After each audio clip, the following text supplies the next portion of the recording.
Okay, good morning to all of you. Today in this class we'll see about what is the basic DC voltmeter and what is a multi-range DC voltmeter and what is the loading effect in the DC voltmeters. So if you observe the basic DC voltmeter, a resistance is placed in series with the basic meter. So the basic meter is also called as the D'Arsonval moment. If you the basic difference between the ammeter and voltmeter is, in an ammeter the resistance will be in parallel with the basic meter, whereas in the DC voltmeter the resistance will be in series with the basic meter. So the resistance which is placed in series is also called as the multiplier. So in this circuit diagram we are going to be applying the DC voltage which we want to measure. So because of this DC voltage, some amount of current will be flowing in the multiplier resistance and the basic meter. As the multiplier resistance and the basic meter both are in series with each other, same amount of current will be flowing in the multiplier as well as in the basic meter.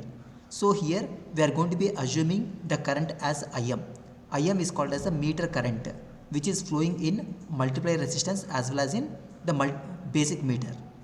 So according to KVL, the applied voltage V is equal to the drop across the multiplier and the drop across the meter.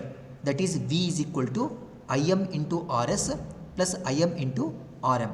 So from this equation, you find out the equation for the multiplier resistance here, Rs.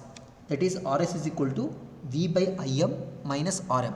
That is the basic equation. That is Rs is equal to V by Im minus Rm. We are going to be getting this equation.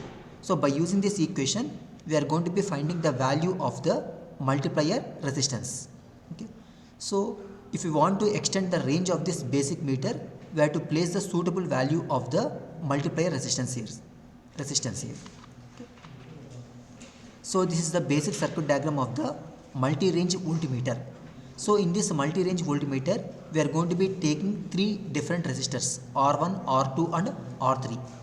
And based upon the position of the switch here, we can select any one of the voltage ranges from V1 to V3. Suppose if you assume that the first position as 0 to 10 volts, second position as 0 to 100 volts and the third position as 0 to 1000 volts here. So in order to extend the range from 10 volts to 1000 volts, accordingly we have to choose the value of the resistances from R1 to R3. So all these three resistors will be placed in series with the basic meter or D'Arsonval moment here.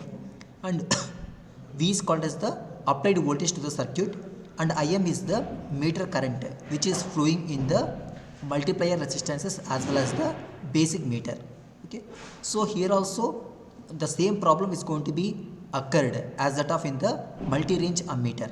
That is, whenever the switch is going to be changing from one position to the another position, at some instant of time there is no contact of this switch to any one of the positions, that is either position 1 or position 2. That is, the switches will be in middle of position 1 and position 2. Then at that instant of time, the any one of the three resistors are not going to be connected in series with the basic meter,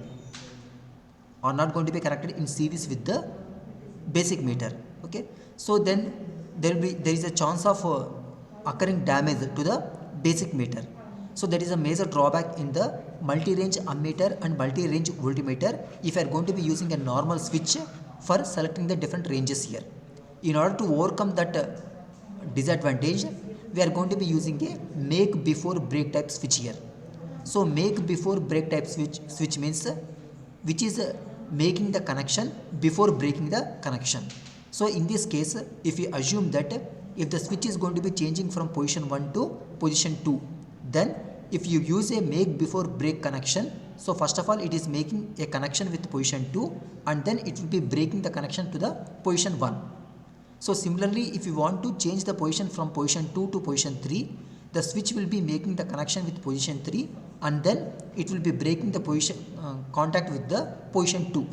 So by doing in this way, at any instant of time, the resistance R1, R2 or R3 will be in series with the basic meter. The chance of damaging of the basic meter will be reduced by using this type of switch. Or we can use a simple modification in this circuit diagram in order to overcome the drawback of damaging the basic meter, that is by using the alternate shunt or the universal shunts. So here in this diagram, all the multipliers are connected in series string here, that is R1, R2, R3 and R4, and for all these 4 resistors we are going to be providing some ranges here, V1, V2, V3 and V4, and this is a normal switch only, which is changing its position from position 1 to position 4. All the 4 resistors will be connected in series with the basic meter. So the basic meter is also called as the T orthogonal moment, and the current which is flowing in all the multiplier resistances and the basic meter is the IM. IM is called as the meter current here. So in this case, whenever the switch is changing its position from position 1 to position 2 or position 2 to 3 or 3 to 4, at any instant of time, any one of the 4 resistors will be in series with the basic meter. So then there is no chance of damaging of the basic meter due to the flow of high currents here.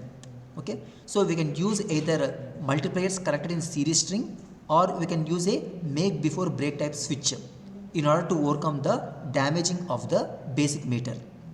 So the previous diagram only is going to be represented in the form of a block diagram here. So this is the diagram which shows the how can we extend the voltage range here. So this is the meter set to lowest current range. So these blocks indicates the basic meter or D orthogonal moment which is having the lowest current range. So if you want to extend the range of this basic meter, just we are going to be placing one external multiplier in series with the basic meter. Then based upon the value of this multiplier resistance, we are going to be extending the range of the basic meter. Okay. So here in this voltmeters, DC voltmeters, another major drawback is the loading effect here. So this loading effect causes improper readings while we are going to be using the DC voltmeter for measurement of the voltages in high resistance circuits or the low resistance circuits here. So first of all, we will see what is loading effect here. So in order to understand this loading effect, we are going to be taking one simple example. So take 2 resistors of values 10K. So these 2 resistors are going to be connected in series here. So for this series combination, we are going to be applying some voltage, that is 100 volts here. Okay. So here we are going to be using one DC voltmeter in order to measure the drop across R2. So here we are going to be connecting one voltmeter across R2. So then this voltmeter will be indicating the drop across R2 here. So here in this case, the voltmeter will be having different sensitivities here. So we are going to be taking 2 voltmeters, voltmeter A and voltmeter B. So voltmeter A is having a sensitivity of 1000 ohms per volt, and voltmeter B is having a sensitivity of 20,000 ohms per volt. So here sensitivity means it is a ratio of change in output to the change in input. So voltmeter A is having less sensitivity and voltmeter B is having high amount of sensitivity. So while we are going to be measuring the voltage drop across high resistance circuits, we have to use the voltmeter of having high sensitivity. So if you want to measure the voltage drop across the low resistive circuits, then we have to use the voltmeter of low sensitivity. So in this case, the voltmeter A will be indicating the value as 45 volts here, and the voltmeter B will be indicating the value as 49.8 volts here. So actually the voltage drop across R2 is 50 volts here. So if you observe the readings of voltmeter A and voltmeter B, the reading of voltmeter B is nearer to the true value, that is 50 volts here as we compare with the voltmeter A. So from this we can observe that in order to measure the voltage drops across high resistive circuits, we have to use the DC voltmeters of high sensitivity, and if we want to measure the voltage drop across low resistive circuits, we have to use the DC voltmeters of low sensitivity. So by following this principle, we can overcome the improper readings in the voltmeter. So this effect is called as the loading effect here. Okay. Thank you.